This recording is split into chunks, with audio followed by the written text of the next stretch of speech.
good evening. I thought you might join us for this one. The only people who don't want to be here in Exeter for this FA Cup third round replay are Manchester United. Is it possible that non-league Exeter City can cause the biggest shock in FA Cup history? Unlikely, but then who would have given them a chance at Old Trafford? Exeter's dreamers, the odds are stacked against them, but they'll enjoy it.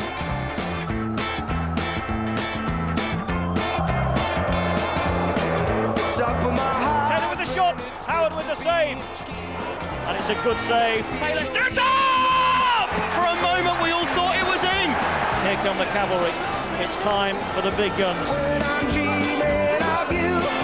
Scholes shoots it! Off the bar post, but it's wide! Exeter City have done it. Who knows, will Sir Alec Ferguson dare not pick some of his household names? Ronaldo, Alan Smith, Paul Scholes, and it didn't really make any difference. Now, there are rumours that Manchester United have booked a little trip to the sunshine of South Africa this week. Instead, they find themselves in the West Country at the other St James's Park. They've been here before, you probably remember it, back in 1969. Well, the stars of the past were on show that day, and after the embarrassment at Old Trafford, Sir Alex has brought along some of his big guns tonight. Captain for the evening, Ryan Giggs. Paul Scholes not on the bench this time, he starts. Gary Neville plays too. And Wayne Rooney will also feature tonight. Something for the 9,000 fans here at St James's Park to look forward to, as well as those who found other vantage points outside the ground. Well, you can only get 9,000 in here, but they're watching it elsewhere. This is the local cinema showing tonight. Exeter City versus Manchester United. It's a sellout, apparently. I just hope it's our coverage. First time I've been in a decent movie, or hopefully it'll be decent. I just hope that they can hold them for 20-25 minutes, the same as Yedding did against Newcastle, because I mean, for the home supporters in here, just give them something to shout about. As Gordon says, you've got one or two young kids playing, and for them to play against Manchester United live on television, it just must have been an unbelievable experience. Proper Manchester United. Well, exactly. Have a look at the lineup. Against great players. It's a strong side. I mean, you look at the two centre backs that that partnership Gary Neville's played there 100 times before. O'Shea impressed me against Chelsea, but it's the front three you look at and you go, well, how good is that? Yeah. Ronaldo, Rooney and Giggs. Well, it's all about Exeter, so let's hear from their director of football, Steve Perriman. He's with Garth Crooks. Well, Steve, both you and I have pondered all afternoon as to what side Sir Alec Ferguson's going to pick here tonight. You've seen it. What do you make of it? Well, any player that wears that red shirt is a good player, so packed with internationals, packed with good players, packed with players that can ask questions of us all around the field, so it's a difficult task. It's a very different Manchester United side than the one you faced in the original fixture at Old Trafford. How do you discuss or talk to your players, bearing in mind who they're facing here today? Very difficult in a short time when you only just find out the team, but so basically you have to stick to your main plan. We stick to what we know rather than the opponents, but of course you have to pay respect to one or two of their players from midfield that can get forward and do damage to us, so of course we discussed that just briefly before I come to you. So, but really it's about us being a team, being together, no stars, team performance, no heroes, but in the end maybe we'll all be heroes. Right, Exeter City of the Conference versus Manchester United of the Elite. Can they do it? Some would say there's more chance of seeing John Motson in a Parker. He's in the commentary box alongside Mark Lawrenson. Thanks very much, Gary. I think I'll stick to the sheepskin coat, and I know you're not sure about the cap, but never mind. If you're wondering where Mark Lawrenson is, he's actually just been blown away because there's a heck of a gale going on up here. But let's pay tribute again to what's happened here at Exeter City, because when they nearly went out of business 18 months ago, this club and their supporters couldn't have dreamt that this would happen. They took 9,000 fans to the Theatre of Dreams.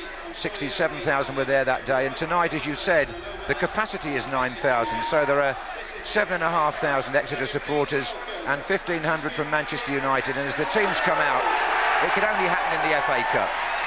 A team 7th in the nationwide conference, entertaining the holders who are wearing their usual red shirts, Manchester United, and the club who've won the trophy a record 11 times. Exeter are wearing the black that they wore at Old Trafford. That's their centenary kit, incidentally. They were 100 years old last year, this club. Played a Brazilian team as a celebration. And if you want an omen for each side, well, since we're in the realms of fantasy, I was here 24 years ago when Brian Godfrey's Exeter humiliated Newcastle United 4-0 in an FA Cup replay. Some of those Exeter players are here as spectators tonight, but a more sober reflection, I suppose, of the last 20 years lies in the fact that Manchester United have never been beaten in the third round of the FA Cup since Alex Ferguson became manager, and as you've said, they've gone 7 games without conceding a single goal. Now Exeter make one change from the first match. Number 19, Kwame Ampadu, once an Arsenal junior, comes into midfield. At 34, he's 2 years younger than the right-back and assistant manager Scott Hiley. The strikers, Steve Flack and Sean Devine, are also both in their 30s. On-loan goalkeeper Paul Jones, you've mentioned, is 18, and there are 3 19-year-olds. Midfielders Danny Clay and Dean Moxey, and centre-back Gary Sawyer. Well, the referee tonight is Phil Dowd, who took charge of the first game at Old Trafford. He's got assistants Kevin Pike on the far side and Steve Dorr on the near side, and it's going to be quite an occasion here in Exeter. We were down in Devon for the game at Plymouth only a few days ago, and this has really put this part of the world on the football map. Sean Devine there in the middle, who I remember well from his Barnet days. And Exeter will play from right to left in the first half. Well, there's been some rain here today in Exeter, and at the moment it's quite a benign evening. And just bear in mind, this is a replay, so should Exeter take Manchester United all the way again, we'd have extra time, and maybe.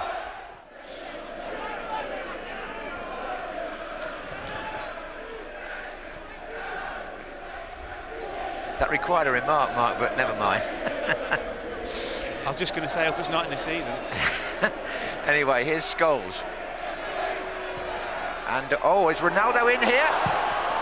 Oh, and Manchester United have taken the lead, and it's Cristiano Ronaldo. The 9th minute, and the Portuguese winger who put them ahead in the cup final itself does the same at St James's Park. It was a simple goal, just onside, I thought there, Mark. Oh, he's definitely onside, John. Timed his run excellently, but it's poor defending by Exeter because they were all guilty of ball watching. Lovely little work of the ball from Scholes outside of the foot. Ronaldo did well, little change of the feet and underneath the goalkeeper. What a battle they've made in the second half, Exeter City. Ronaldo. Scholes. Manchester United just not clinical enough so far to put this beyond doubt. Fletcher to Sahar. Rooney starts a rally, could be here. This is Rooney, Fletcher's unmarked. Rooney's gone round the goalkeeper, and that is the end of the Exeter City Cup dream. The final execution administered by Wayne Rooney. The 87th minute, 2-0. Well, it was coming, John, wasn't it? The amount of chances that Manchester United have had in the last 10 minutes. And it's an excellently taken goal by Rooney, always in control, waiting for the goalkeeper to make his move, and the simplest of finishes. In the meantime, the Exeter substitution takes place. Taylor comes off, and Marcus Martin, who played in the first game at Old Trafford from the start, is coming on for the last couple of minutes, but Manchester United can breathe a huge sigh of relief, I think. There are no losers here, really.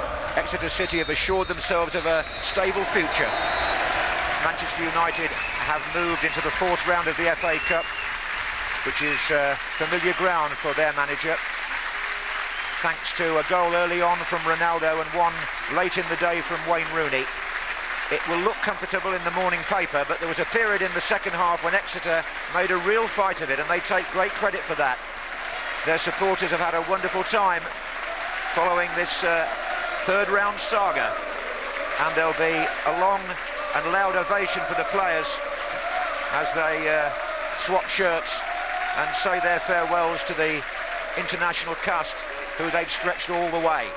The final score at this St James's Park, as they shut the windows down in the houses outside is Exeter City 0, Manchester United 2. We've certainly all enjoyed it. United have gone through, of course, at the second attempt, but even their superstars were pushed all the way by Exeter. From all of us here, a very good night.